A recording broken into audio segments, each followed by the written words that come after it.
pensamento e a minha liberdade de expressão.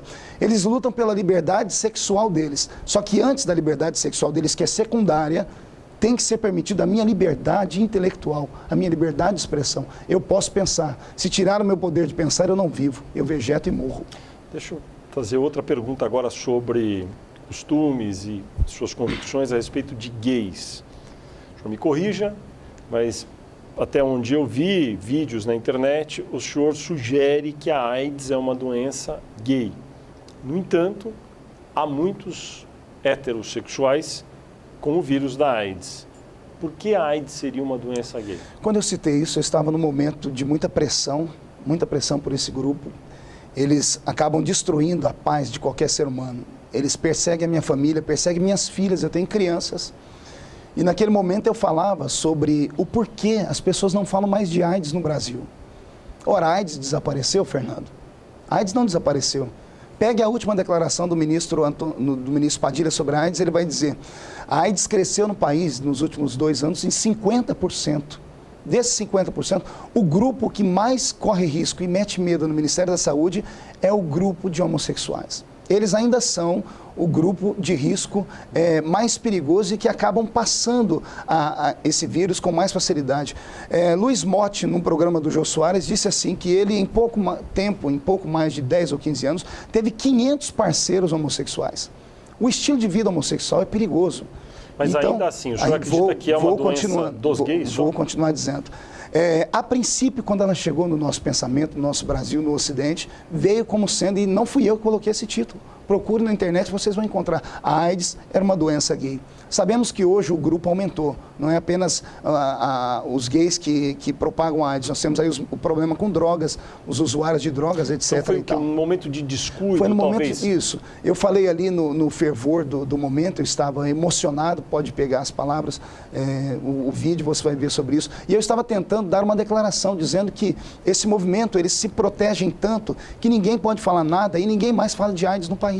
Porque quando fala de AIDS, lembra de homossexuais. Deixa eu fazer uma pergunta, deputado. O senhor é um líder religioso e um líder tem responsabilidade Sim. sobre o que fala. Todos têm, mas o senhor não é que fala para tantas pessoas. No caso da frase no Twitter, talvez pudesse ter colocado aquela observação, continua.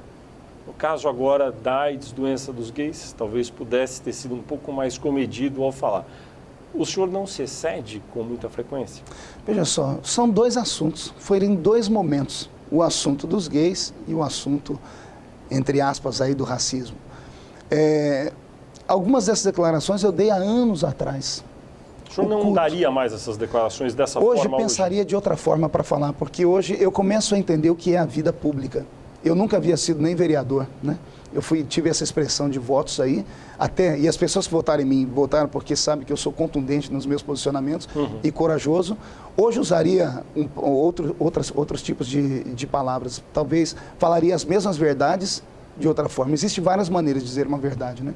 Seria um pouquinho mais cuidadoso. O senhor acha que os gays, um homossexual, é alguém que padece de alguma patologia? Mano, se eu falar patologia, amanhã eu vou ser crucificado de novo, porque vamos falar de doença. Não, a homossexualidade, não posso falar mais homossexualismo, né? Eu posso falar heterossexualismo, mas não posso falar homossexualismo. A homossexualidade, ela não é uma patologia. Todavia, Como a senhora classifica essa opção sexual? Eu a vejo ela como um fenômeno comportamental. É um fenômeno de comportamento que até alguns anos atrás era tratado à luz da psicologia, e a psicologia estava avançando. Eu conheço muitas pessoas que eram e não são mais. São casados, têm filhos. O senhor acredita em pessoas que que têm a opção homossexual, que são homossexuais e que deixam de ser? Acredito piamente, tenho provas disso. Tenho amigos que tenho amigos que hoje têm família e que hoje dão testemunhos pelo mundo, escreveram livros sobre isso. É uma orientação, eles mesmos dizem. Se é uma orientação, a pessoa pode ser reorientada. Na sua igreja há esse tipo de orientação também para, eventualmente, um gay que procura para mudar a orientação? Não, nós não explicamos isso à pessoa. No culto nós pregamos a palavra. A própria palavra se incumbe de libertar. Jesus disse assim, conhecereis a verdade e a verdade vos libertará. Tem casos na sua igreja de ex-gays? Muitos, muitos. Muitos quantos? Muitos. Eu não seria difícil falar que a minha igreja, que você fala, Assembleia de Deus, nome de congresso. E a sua em particular? A minha igreja é uma igreja com 5 anos. Nós temos pessoas que frequentam, né? Tem pessoas que chegam na igreja, nós não sabemos se ela é gay ou não. Ninguém chega aqui com a plaquinha dizendo assim, eu sou gay. Tem uns que são estereotipados, mas tem uns que não são. Então eu não sei te dizer ao certo. Você presenciou já alguma, enfim, conversão desse tipo? Muitas. Inclusive, eu ministro pelo Brasil inteiro e alguns deles hoje são palestrantes, têm família formada, sempre estão em programas de televisão, inclusive. Então, o senhor acha que esse tipo de abordagem não o classificaria como homofóbico? Como alguns acham que o senhor é... De maneira nenhuma. Vamos falar o que é homofobia. Homofobia, ao pé da letra, seria medo do homem, ou medo do homem que tem uma opção sexual diferente.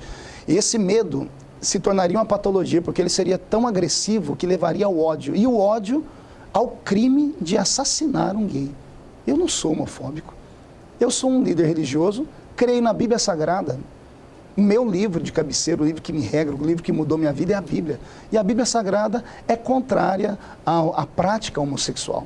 Então, é o meu direito pensar assim. Agora, veja só, você falou sobre um assunto que, se você me dá um minutinho, uma pessoa hétero que está com uma crise de identidade sexual.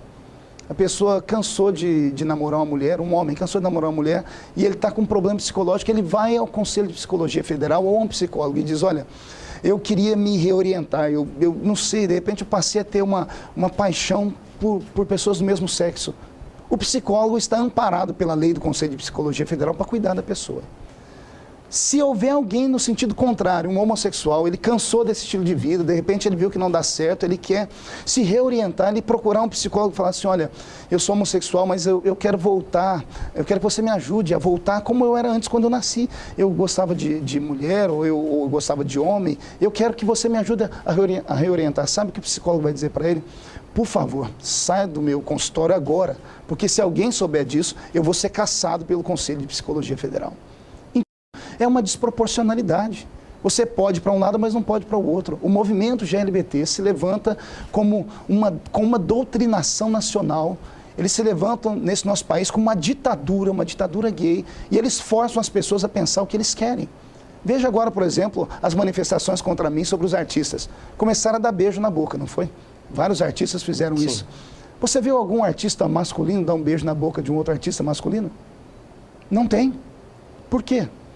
Porque eles sabem que isso vai chocar a população, porque um beijo feminino talvez choque menos, é mais ou menos. Você acha isso que nunca vai haver aí nessas manifestações 2 atores, homens se beijando? Não disse nunca. Eu disse que até agora... Eles vão evitar. Até agora não aconteceu. Porque eles sabem que quando colocar 2 homens se beijando na boca, na televisão, isso vai ferir uma população que é ainda conservadora. 2 mulheres ferem menos. Ferem menos. Ferem menos aos olhos. Gostaria de saber, por causa disso, é uma coisa que não é normal. Eu estava lendo agora um blog de um pastor muito conceituado, já é um vovô, e ele dizia semana passada, eu estava no shopping, dizendo ele, e na praça de alimentação, estava com os meus netos, 3 ou 4 criancinhas, família, praça de alimentação, domingo, shopping, e do lado deles sentou 2 homens homossexuais, eles começaram a se beijar. Não se atendo apenas ao beijo, começaram a se tocar. As famílias que estavam perto começaram a se levantar e a sair de perto deles. Ele, como é uma pessoa esclarecida, conhecedor da lei, chamou o segurança e disse ao segurança assim, aquilo ali é um atentado ao pudor, eles estão se tocando de maneira sexual na frente de todo mundo, você não vai fazer nada? O segurança disse para ele, senhor, me desculpa, se fosse um homem ou uma mulher fazendo a mesma coisa, eu poderia tomar qualquer providência, mas como são 2 homens, se eu fizer isso ali, eles vão levantar e vão começar a gritar, e vão começar a dizer aqui que eu sou preconceituoso, e vai acontecer comigo o que aconteceu com o último guarda. Foi mandado embora, eu vou perder meu emprego.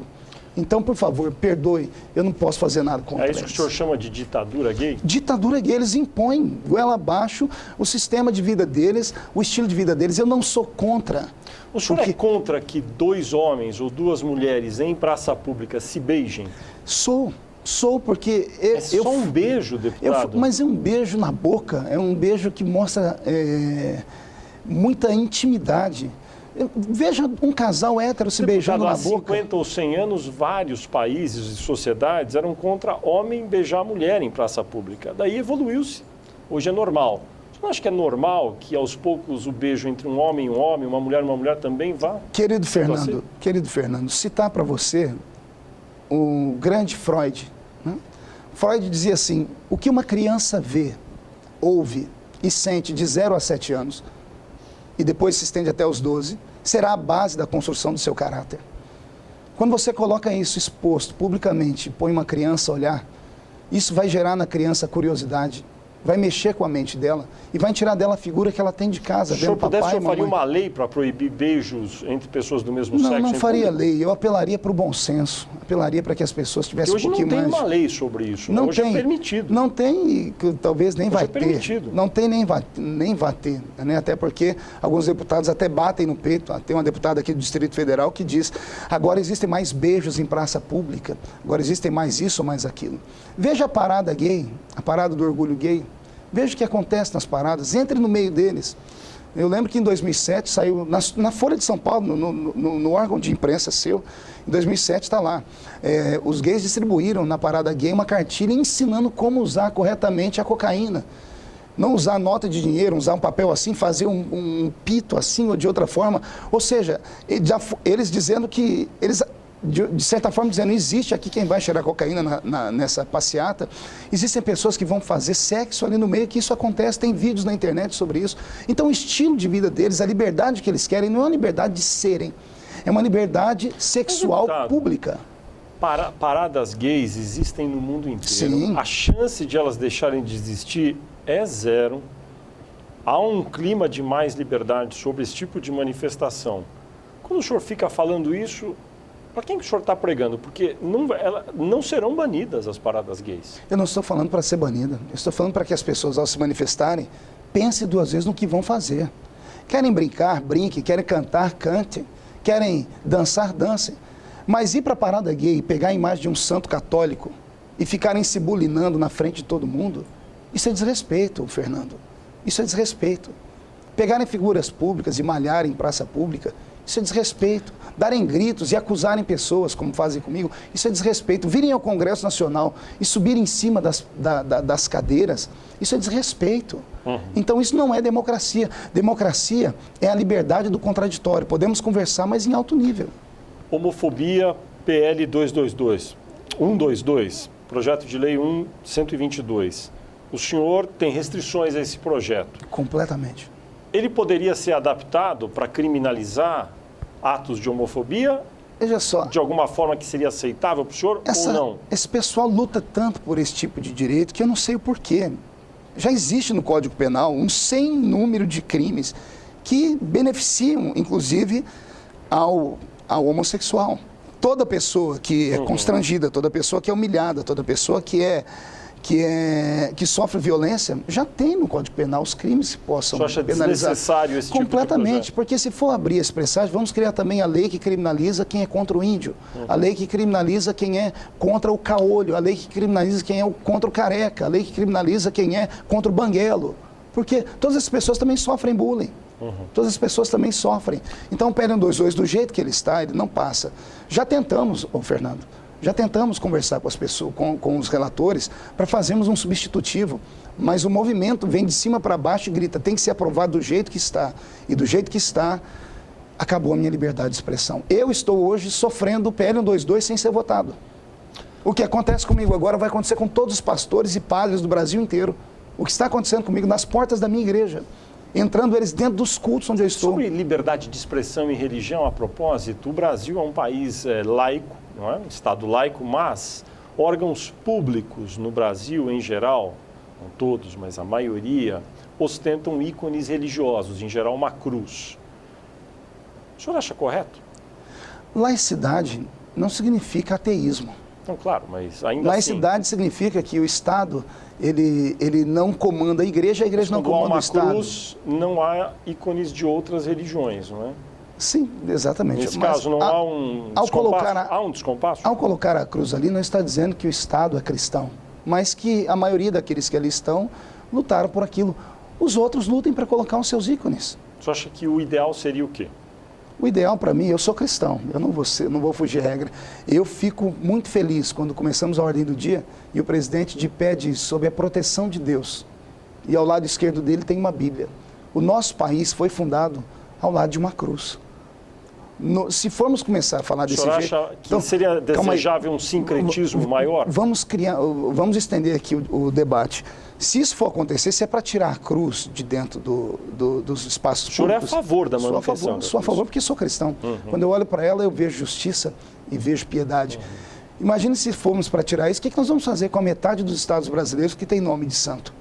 Com as quase 5 mil cidades do Brasil que tem nomes de santo? Então, nós temos que abolir tudo isso. Ora, o cristianismo não é ofensivo. O cristianismo cuida de pessoas. Falam tanto das nossas igrejas evangélicas, falam só do dinheiro. Você já imaginou esse país sem uma igreja evangélica que cuida de drogados, que busca curar famílias que se divorciaram e coisas mais? O que aconteceria com esse país? Jesus disse que a igreja é o sal da terra e a luz do mundo. Estamos chegando no final aqui, deixa eu correr. O senhor é contra o casamento entre pessoas do mesmo sexo. Agora, no caso da união civil, que resolve problemas objetivos entre dois homens ou duas mulheres que vivem maritalmente, como, por exemplo, herança, aposentadoria. Nesse caso, o senhor tem alguma proposta para resolver? Veja só, o meu pensamento é um pensamento, acho que da maioria dos brasileiros, só que nem a maioria tem voz para falar como eu falo. Eu não sou tonto, eu não sou iletrado. É claro que a união estável, ela tem que ser vista do ponto de vista jurídico. Duas pessoas constroem um patrimônio, exato, uma morre, a outra tem que ter. Todavia, transformar isso em família é um problema. Porque daqui a pouco 3 homens vão assumir... Nós estamos no aspecto básico ali, um homem e outro homem, uma mulher, outra mulher. Moraram juntas, viveram maritalmente. Uma delas morre, um deles morre. Sim. A herança, o direito de herança, de aposentadoria, isso o senhor é a favor? Eu acho que é direito das pessoas. Só que eu gostaria de pensar e falar para o pessoal homossexual, pensar um pouquinho mais além. A maioria dos homossexuais são extremamente apegados ao papai e à mamãe. Eles criarão um problema para eles mesmos. Imagine se os dois vivem juntos aqui e de repente morre um. O bem que ele deveria ter deixado para a mãe, para o pai, para o parente mais próximo, vai ficar para uma outra pessoa que conviveu com ele, mas que não é da família. Existe um monte, isso eu tenho ouvido de homossexuais. Mas como deveria ser? Deveria continuar do jeito que está. Existem liminares para isso, sim, existe jurisprudência para isso. Mas o senhor é a favor de continuar havendo esse direito de herança? Esse direito não tem como ser negado, é constitucional. O problema da minha luta é que, veja só, o artigo 226, parágrafo 3 da Constituição, diz que toda união estável ela tem que ser, por lei, transformada em união civil. Uma vez transformada em união civil, se torna em família e aí vem a proteção do Estado. O problema é o que vem depois de tudo isso. O problema é que depois de união civil, eles podem querer a união religiosa. E se eu, como pastor, e o padre, como padre, não quiser fazer o casamento, nós podemos ser taxados como homofóbicos, como criminosos e parar na cadeia pelo PL 122. O problema é que depois do casamento religioso, eles podem querer, como já brigam, pela adoção de crianças. E nós sabemos, a própria psicologia diz que uma criança criada por 2 homens ou criada por 2 mulheres tem uma problemática sem tamanho. Tem um caso no Canadá de uma mulher criada por 2 mulheres... Mas há casos também que não acontecem. Sim, mas veja só, é maior o número de casos que acontecem do que os que não acontecem. No Canadá tem um caso de uma mulher criada por 2 homens, ela criou lá agora uma associação para cuidar psicologicamente das crianças que foram criadas por pessoas do mesmo sexo. Porque imagina uma menina criada por 2 homens e, como eu disse aqui, o movimento homossexual, não há limites, não há muita fidelidade entre eles. Eles trocam de parceiros com muita facilidade e expõem uma criança a isso. Será que é verdade isso que o senhor está falando? Tem dados científicos tem sobre dados existem instituições que estudam sobre isso, instituições cristãs, como tem as instituições deles que dizem o contrário. O que é fato é que isso acontece. Deputado Marco Feliciano, o senhor vai tentar se reeleger no ano que vem? Olha, eu estou pensando 2 vezes, viu? Parece que estão dizendo que o senhor vai ter muito mais votos agora do eleitorado evangélico por conta dessas suas exposições todas. O senhor acredita nisso? Olha, eu sou humilde nesse tipo de palavra e digo que se eu for candidato, o suficiente mais um para mim, já estou de bom grato e agradecerei a Deus. Se houver o que todo mundo está falando, que eu não acredito que isso aconteça, isso é mais uma fantasia, cria um ícone sem existir, né? Será muito bom para o meu partido que poderemos eleger mais pessoas que têm o nosso tipo de pensamento e a nossa formação. Quem é seu ídolo na política? Eu não tenho ídolo. Na política, o senhor admira alguém na política? Eu admiro pessoas na política. Eu admiro pensamentos. Eu admiro, por exemplo, ver Eduardo Cunha, quando na parte regimental. Eu acho Eduardo fenomenal dentro dos regimentos, conhece o trâmite da política. Acho interessantíssimo ver alguém que me bate muito, mas que para mim é um dos maiores, um dos políticos que mais discursam com segurança, que é Chico Alencar. Né? Então, nesses quesitos de tribunos, para mim são esses. Mas uma figura emblemática que marcou a minha vida desde criança sempre foi Ulisses Guimarães. Ulisses era... Por algum motivo específico? Era o cara, era um homem de um equilíbrio, de uma sabedoria, de uma sagacidade. Eu cresci ouvindo histórias de Ulisses, então gosto muito dele. Teve um festival de rock muito rumoroso, agora com muito público em São Paulo, chamado Lollapalooza. Uma das bandas, Pearl Jam, muito famosa dos Estados Unidos, elogiou a cidade porque disse que ali era possível haver união civil entre pessoas do mesmo sexo. O senhor gosta de rock, conhece essa banda, acompanha esse tipo de assunto? O que acha disso? Não conheço, eu li alguma coisa no jornal, essa palavra, que é uma palavra que chama atenção, né? Mas eu desconheço esse tipo de música. O senhor gosta de rock? Eu gosto de música, eu sou cantor. Eu sei, mas o senhor gosta de rock especificamente? Existe na comunidade cristã o white metal, né? Que é o rock branco. Então tem uma banda chamada Petra, que é uma banda americana, que eu gosto muito de ouvi-la. Né? Mas o som estridente... O rock tradicional, o senhor acha que ele é uma boa influência para a juventude? Olha, com as letras que tem, não. Se fossem letras politizadas, né, como no nosso Brasil tem muito rock politizado, né? As bandas aqui de Brasília encantaram a minha geração, inclusive. Mas o rock... O senhor gosta de alguma em particular? Não, eu acho interessante só. Eu acho só interessante. O rock americano, em algumas bandas, como AC/DC e algumas outras bandas pesadas, onde eles fazem apologia às drogas, apologia ao sexo livre, apologia ao ateísmo, criticam Deus, batem em Deus. Isso, para mim, tem uma influência horrível sobre a juventude. O senhor deu várias entrevistas nos últimos dias, semanas, o senhor é cantor e falou um pouco sobre os seus hábitos estéticos. O senhor disse que alisa o cabelo, faz as sobrancelhas. É isso mesmo? Que cuidados estéticos o senhor tem com a sua imagem? Veja só, eu gosto de olhar no espelho e enxergar uma pessoa de boa aparência. Porque bonita eu sei que eu não sou, né? Eu tenho espelho, eu olho para ele todo dia. O meu cabelo, quando criança, eu sofri muito bullying na escola. Por quê? Porque a minha pele branquinha e o meu cabelo sarará, né? Bem pichainho. E para cuidar de um cabelo assim é muito difícil, para pentear é muito difícil. Eu ouvia os meninos me chamarem de coisas ruins, me chamavam, me equiparavam ao urso do cabelo duro, me chamavam de Capitão Caverna. Então, quando eu tive, e eu fui guarda-mirim também na minha cidade, e por 4 anos a regra da guarda-mirim era raspar o cabelo. Então, o cabelo que era crespo, durante 4 anos foi raspado, então ele era extremamente duro. Então, quando eu consegui descobrir esses milagres da ciência, né? Que deixam o cabelo um pouco melhor, mais macio, eu comecei a me tratar assim. Tive o apoio da minha família, da minha esposa e estou muito bem. O senhor é um homem vaidoso? Eu me considero um homem cuidadoso. Não é pecado ser vaidoso? Não, pecado é quando a sua vaidade te põe acima de Deus. Aí nesse quesito, disse Salomão, né? Vaidade, vaidade, tudo é vaidade. Então, nesse quesito, sim. Mas se cuidar, não. Eu estou cuidando do templo do Espírito Santo, né? O meu corpo é templo do Espírito Santo. E eu acho que uma pessoa bem apresentável, ela passa um pouco mais de respeito. Deputado Marco Feliciano, muito obrigado por sua entrevista à Folha de São Paulo e ao UOL. Eu agradeço você, agradeço a todo o seu público e que Deus abençoe toda a nação brasileira.